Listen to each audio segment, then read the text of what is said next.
Hello दोस्तों, स्वागत है आप लोगों का हमारे यूट्यूब चैनल में। दोस्तों, हम लोग पढ़ रहे हैं हिंदी और हिंदी में हमारा पहला टॉपिक चल रहा है हिंदी वर्णमाला। तो दोस्तों, आप लोग को पता है कि हिंदी वर्णमाला हमारे कितने भाग में, दो भाग में, स्वर और व्यंजन करके। ठीक है, तो आज हम सिर्फ स्वरों को पढ़ेंगे, व्यंजन वाली चीज हम अगले वीडियो में पढ़ेंगे। ठीक है, तो चलिए आज हम स्वरों का अच्छे से अध्ययन करते हैं। तो स्वर स्वर तीन: हास्य स्वर, दीर्घ स्वर और प्लुत स्वर। तो हास्य स्वर मतलब छोटा होता है ना, तो छोटा यानी अ ई उ री, ये हमारा हास्य में आता है। और दीर्घ में आता है आ ई उ ए ओ और एक हमारा होता है प्लुत स्वर, जिसको हम कहते हैं ओम।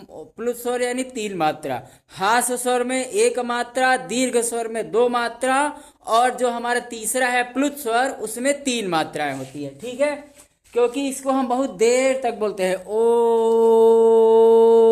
ठीक है, इस तरह से। तो हास्य स्वर हमारे चार होते हैं: अ ई उ री। दीर्घ हमारे सात होते हैं। कौन कौन से? बड़ा आ, बड़ी ई, बड़ा ऊ, ए की मात्रा, ए की मात्रा, ओ की मात्रा, औ की मात्रा।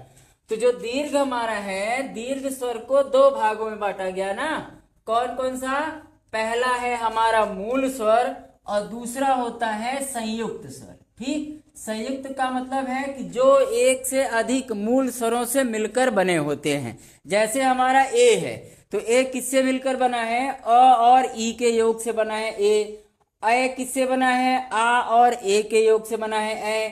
अ और उ के योग से ओ बना है अ और ओ के योग से बना है औ। ठीक, अब अच्छा, हमारा दो ठो बच रहा है ना, अंग और अह। तो अंग और अह ये हमारे स्वर नहीं होते हैं, बल्कि इनको अयोगवाह की श्रेणी में रखा गया है।